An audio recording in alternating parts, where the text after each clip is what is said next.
can you kind of describe your offensive coordinator now that you're kind of a quarter away into the season and what he brings to your unit? He's another guy that's behind the scenes, but he's a mastermind. He be dialing it up. He really does. In my opinion, he really does. Like, he be dialing it up. In my opinion, I think he's one of the top OCs in the NFL. That's left tackle Laramie Tunsil on a podcast with the NFL Network's, formerly CSN Houston's James Palmer, saying that Bobby Slowik is a mastermind and one of the best offensive coordinators in the NFL. And Sean, it was before the Carolina game. This was before the game. Okay. And it's really funny to see what happened on that. Whenever it was posted, a bunch of people were retweeting the video and saying, nah, man, you don't know what you're talking about. Bobby Slowik is just not a good offensive coordinator. Wink, wink, nudge, nudge, saying that so that nobody hires him away. And then a couple of days and one game against a formerly winless team later, everyone's out to go get Bobby Slowik. Including perhaps CJ Stroud. Decide for yourself here in a long, extended answer by CJ Stroud if he's calling out Bobby Slowik and the offense. Here's the quarterback of the Texans. I mean, you can point the finger everywhere, but I mean, me personally, I'll point the thumb. I'm not saying that I'm playing terrible, but I'm not making the plays I want to make. And sometimes, I mean, it's just I have to take what's there. A lot of teams are being smart and playing back. And even when I do take the check down, and this team was knocking it down, and I thought we could have got some first from that. But I mean, it is what it is. But I mean, I feel like the talent we have, man, we got to use it, and we got to be explosive like we want to be. And that starts up front running the ball. I think those guys did a good job there. But on top of that, we got to take some shots. We got to be more explosive and do some things down the field. We can't just let people dictate what we do just because we're not throwing the ball short. And I mean, that's me getting more trust from the coaches and the guys getting their depth in their routes. And so it's a whole team thing. But man, I definitely think we have the talent to be explosive, and I think we've shown, man, we're if not a top 5 offense, top 10 offense. I mean, we've showed it, and we can do it. We just got to go out there and call it and run it and execute. So, I mean, I feel like that's why we haven't been consistent. Just too many nickel and taking the ball short and not having enough explosives, and it's hard to play on third down too. So, but I think Bobby's doing a great job calling it, trying to be better with us and getting used to how we like calls and things like that. So, hopefully, I mean, we start being a little more explosive. It's interesting to hear him at the very end of that say, shout out to Bobby Slowik, and that he thinks that the offense is doing the right thing.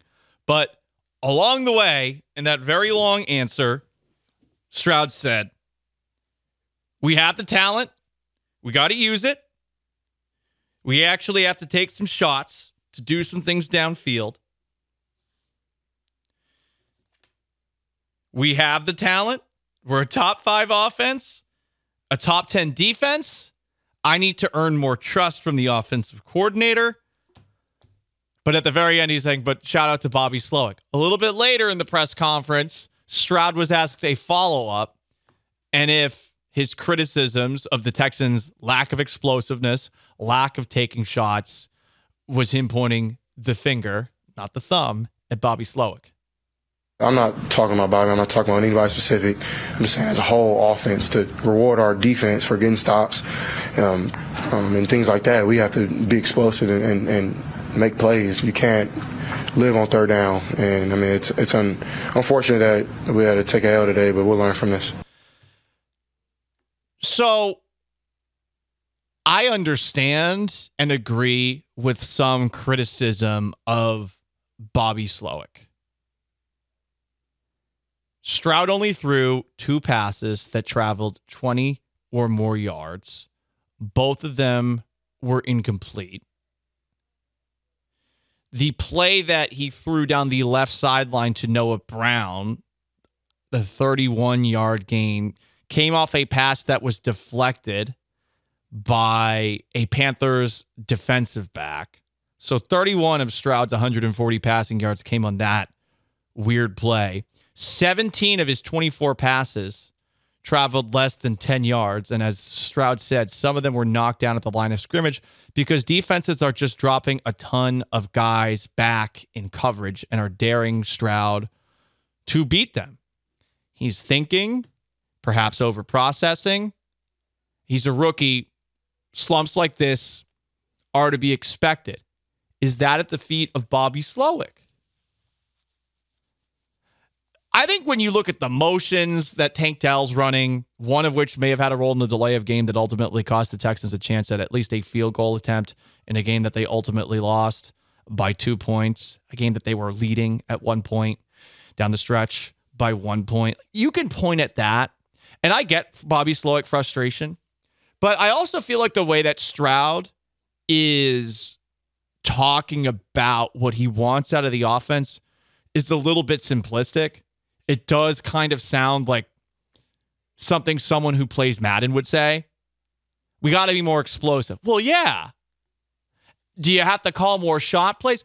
It's hard to set up shot plays. A lot of shot plays come as a result of play action. No, just run 4 verts. Come on. Sean, can you run 4 verts with this offensive line? No, but that's when C.J. Stroud needs to sprint backwards like 20 yards and maybe to the right a little bit and then launch it. That's what you do in Madden. Yes. Have hit Andrew Beck on the one in the middle, you know? This is not me criticizing Stroud for that opinion. I just think it's rather simplistic to say we need to be more explosive. We need to take more shots. Because I think there are some limitations with this offense that prevent them from doing that. I'd specifically point to the offensive line.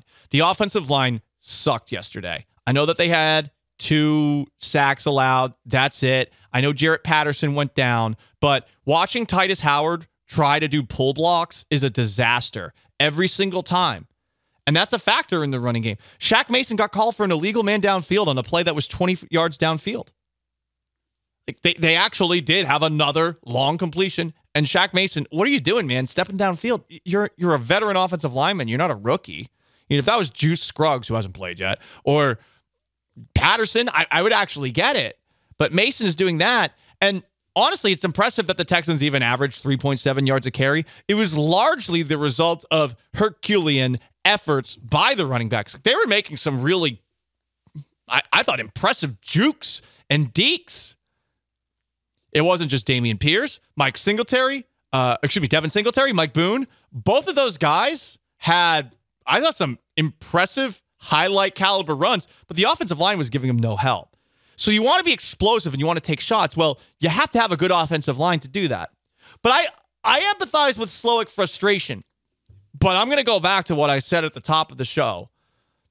The biggest reason for the loss in a game where the Texans shot themselves in the foot with 10 penalties to the tune of 70 yards, the combination of the delay of game, which is always on the quarterback. Always on the quarterback. There's only one person who is on the field who can control whether or not an offense gets up to the line of scrimmage in time. It is the quarterback. It's not the coach. It's not the coordinator. Those two can complicate it. If you're late getting a play call in, if you're indecisive, that can be a factor. But we very often blame delays on the coach and on the coordinator when we should on the quarterback. And if he knew that play was going to have motion, guess what they should have done? They should have gone to the line of scrimmage more quickly.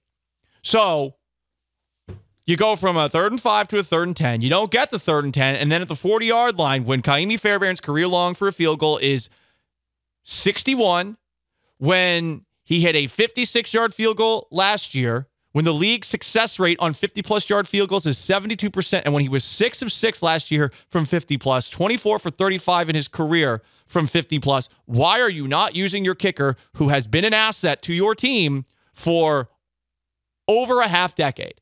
He's been here a while. It's weird to think that Kaimi Fairbairn's been here as long as he's been, but he's been here a while. The Texans should know what their kicker can do. And we've seen this a couple of times the last 2 years where they get conservative with the actual kicker. And I don't get why people don't get worked up about this in the way that I do. If you have a kicker who can kick the football in a game called football, let him use his foot to hit the ball. And maybe, I don't know, in a game where points were at a premium, score some more.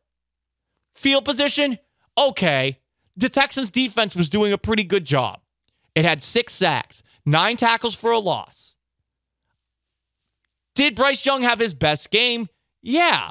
I don't think the Texans defense was a disaster in this game by any means, though. They had a goal line stand. When your defense is playing well, you have the luxury of trying to kick a long field goal. You should not be so gun-shy to the possibility of a missed field goal when your guy is actually capable of doing it. Was it more than a 50% proposition that he'd make it? I would think so, given that Cam Johnson hit a 74 effing yard punt in this game, going the same direction. I don't know what the wind was. I'm just saying that one kick from the right to the left on the TV, it went 74 effing yards. Yeah, it's a punt. But generally, kicking the ball off a tee goes a little bit further than when you punt it. Just a thought. That's where I think the game was lost. I understand frustrations with Bobby Slowik, but I don't think the sky is falling. And I do think it's rather simplistic to say you just need to be more explosive and take more shots down the field.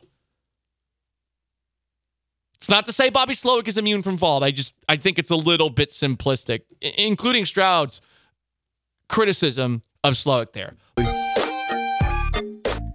City. It helped him work out there on campus, and here Dell's getting it in the out game. What a move!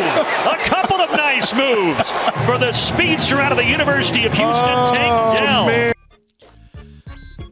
Some folks on the twitch.tv/ESPN975 suggested that CJ Stroud just wants to throw the ball far to his guy, Tank Dell. I'm not opposed to the occasional shot play, but I think that more shot plays for the Texans doesn't mean that this thing would have opened up because they're sending a lot of guys back in coverage. It's very simplistic to say just throw the ball down the field because generally in the NFL, it's hard to make completions on passes like that. But they do have to find some sort of answer to what these teams are doing, which is throwing a million guys back in coverage, which is having your middle linebacker, Frankie Tutu for the Panthers, had a really good game, sitting, hanging around, spying the quarterback, waiting for a throw over the middle, which Stroud is very good at to potentially deflect up into the air. He had 2. There were 3 passes knocked down at the line of scrimmage.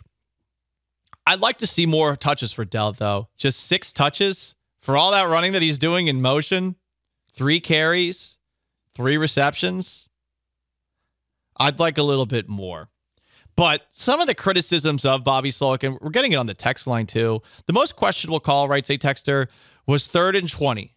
You run a freaking screen with Dalton Schultz. I'm no offensive guru, but I have played Madden. Oh boy. And that call didn't make sense. But it's 3rd and 20. No call makes sense. If you throw a shot play down the field, there's a chance it could end up being a punt. I suppose that's not the end of the world. You're going for it. You're being aggressive on 3rd down, but you never know what's going to happen on an interception. The Texans make it easy. This was a same old Texans kind of loss. They're coming off the bye week against a team that had yet to win a game. It has a rookie quarterback that hadn't played well. Somebody else, not Frank Reich, is calling plays. It's a team that whenever they're trailing in the 4th quarter since 2015, they were 0-57. Now it's, I think it's, check that, 0-58. Now they're 1-58. So you made some history happen. It was very same old Texans and also very same old Texans, Sean Mapes, for the Houston Texans Instagram account to post a highlight of Cam Johnston's punt with the caption, "Are you kidding, Cam Johnston? This 74-yard punt is the longest punt in Texans history." I'm sorry, even if it's an impressive punt, you can't post a highlight of a punt that you've punted. Somebody else has to post the highlight of that. You can't flex about your punt. No, I disagree. I think you have to hold on to that highlight. If they win, you can post it. If they lose, in the trash bin forever. You cannot both lose a game and post a record-breaking punt. I'm sorry. You can't. You have to win the game, because then you can go, well, Cam Johnson, the hidden yardage of special teams, he really flipped the field for them and helped them win this game 16-15. Which, by the way, welcome to the Big Ten West, Houston Texans. It's very Iowa. At least Iowa wins. Very Iowa with two Iowa's great like rookie quarterbacks. 6-2. And you're right. Iowa does win. They do win. They get defensive scores. Often their defense and special teams outscores the actual offense. But to bring it back to the Texans, it's very same old Texans, and the biggest highlight in this game is a 74-yard punt. Like, it's just so... By someone who looks like Bill Burr. It's so on the nose. The biggest highlight for the Texans came from a Bill Burr lookalike. A guy who doesn't really have to dress up to go as Bill Burr for Halloween. I know. He really just... He just wears jeans and like a button-down shirt. Boom. Bill Burr. Some commenters are saying, though, they're with me. You can't post the highlight of a punt, Sean. You can do it if you win. Even if you win, you can't do it. No, You're just asking. Listen, they're the same old Texans for a reason. You're just asking to get made fun of if you post the highlight of this. They're not the same old Texans if they win. Sean, somebody else can post this. You can't. Pat McAfee show, they can post it. The NFL account, they can post it. You can't post this. This would be akin to me posting a picture on Instagram with a girl that I know, but not someone I'm dating. This would be the same thing. Unless it's somebody that I've known for a really long time, it would be the same thing. It's not. You can't post it. You can't do it. I'm not sure if I agree with that. The Instagram comment. If it's your mom, sure. If it's a sister or a friend, sure. I'm saying you have to win. So if it is a person that whatever winning is in a relationship to you, if you do that, you can post it. You could repost this. You can't post it. Repost? Share it on the story? Sure. Yeah, share it on this. You could share this on the story. You know what? If the Texans... Also, you can't do it in the middle of the loss. Own goal. No, you can't. Soccer term. I think if they would have posted it like today or tomorrow as a story, I think you don't catch as much heat. Also, because I don't think you can see the comments on a story. Or at least we can't. Yeah, you're right. You can't see the comments on a story. You can see the comments on this. And as you would expect, they're rather mean. It's on the Texans Instagram account if you want to see it. They have to know better. They have to know better. Same old Texans Instagram. Just walking into cell phones. Same old Texans social media. Remember the fear of sellout BS that they had in week 1? Yeah, I remember that. Just stop.